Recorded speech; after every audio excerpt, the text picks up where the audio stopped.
Well, I haven't made a video in a couple of days, and I'm sure nobody minds, because nobody's watching these yet, or ever again.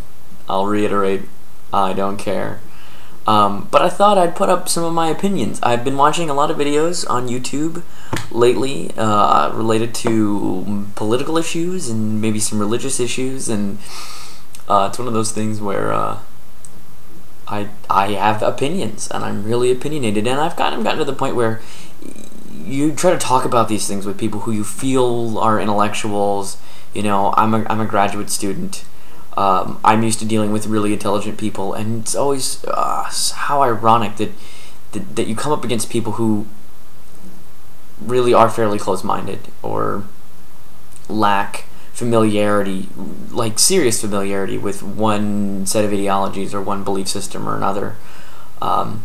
So I guess I'll just get started and say I think that the thing that I feel is missing from a lot of discussions of politics and religion is empathy. It's easy to judge another person's ideology when you're not actually familiar with that person's ideology, when you're not actually familiar with the kind of people who believe that. It's really, really easy to disagree with someone when they are the other, when they're out there somewhere, when they're not your friends or your neighbors or your family members or anything like that. It's really, really easy to sort of categorically reject an idea, right? Like people's problem with homosexuality, right? It's really, really easy to be homophobic until a member of your family is gay. It's really, really easy to say, oh, all gun owners are murderers and they just want to shoot people, until you have a friend, a close friend, who maybe is involved in gun culture, and you recognize the benefits of owning a firearm for personal defense or for target shooting, just for fun, to go to the range and do some plinking, whatever. It's really, really easy to say that all Christians are crazy fundamentalists who believe in a giant invisible man in the sky who loves them, until you have a friend or a close relative, or you yourself come in contact with Christianity in a meaningful, fundamental way. It's really, really easy to write off people who put a lot of stake in, say, science, or believe that there cannot be a God. It's really, really easy to demonize people like that and say, oh, they're just godless, they're incapable of morality or making ethical decisions because they don't have Jesus in their life. It's really easy to make those kind of sweeping generalizations when you don't have anybody like that around, so that you can relate to that person and see that they're a real human being and that they're not crazy and weird, that they're like you, that most people are like you, that you're not that different from everybody else. And some people say that as a bad thing. They like to be unique, they like to be special, but I think it's a good thing. You know, we're all people, we're all humans, we've got a lot in common with each other, and that's not a bad thing. So I'm watching this video, it just made me think of, I was watching this video today by this guy. I'm not going to put a link in the description or in an annotation. This guy doesn't need any more traffic.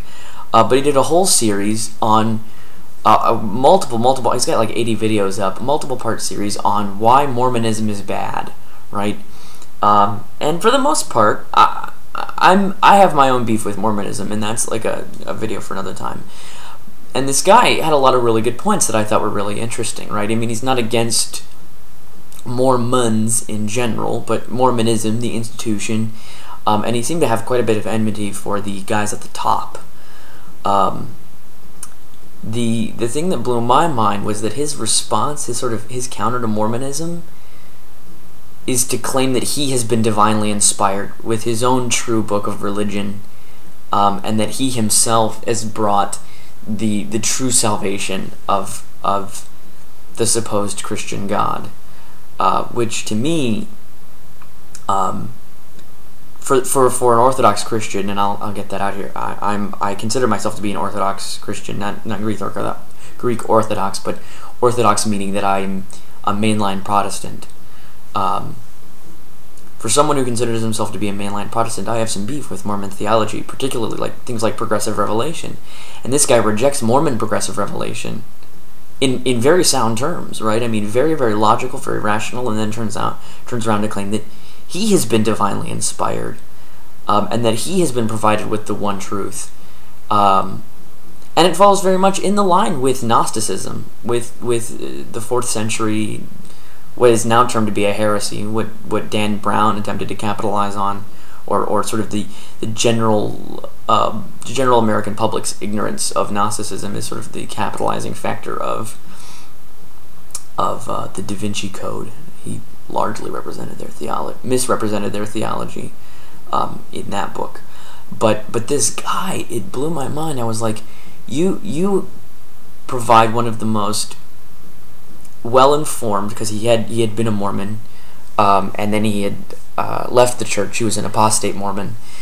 He had some of the best, most compelling, logical, level-headed arguments against Mormonism. And then I go to this guy's website, and it's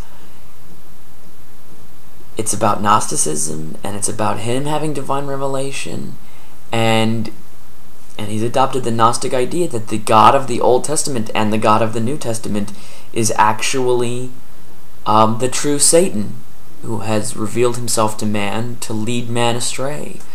And then he threw in some things that he had clearly gotten from Mormonism. Whether or not he intended to hold on to those things or not, there are things that I have not seen elsewhere in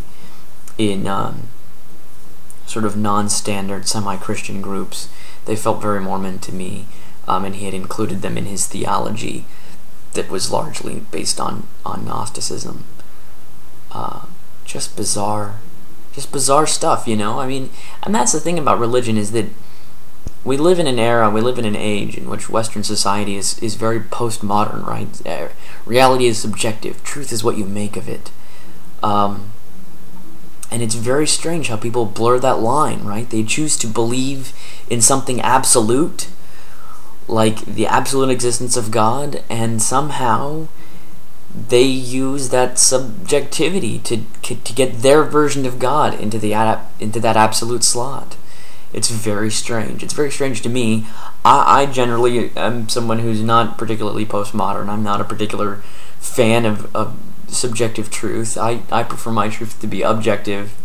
I like absolute truth, but that's me, and I'm not the kind of person to shove that down other people's throats. So it was just odd that this guy was so vehement about being against Mormonism, and in my eyes adopted some of the core tenets of Mormonism in his response to mainstream Christianity. I just thought it was odd and maybe a little hypocritical. I'm sure he doesn't see it that way. Most people don't. So, that's my 2 cents for today. And maybe I'll talk about something more controversial next time.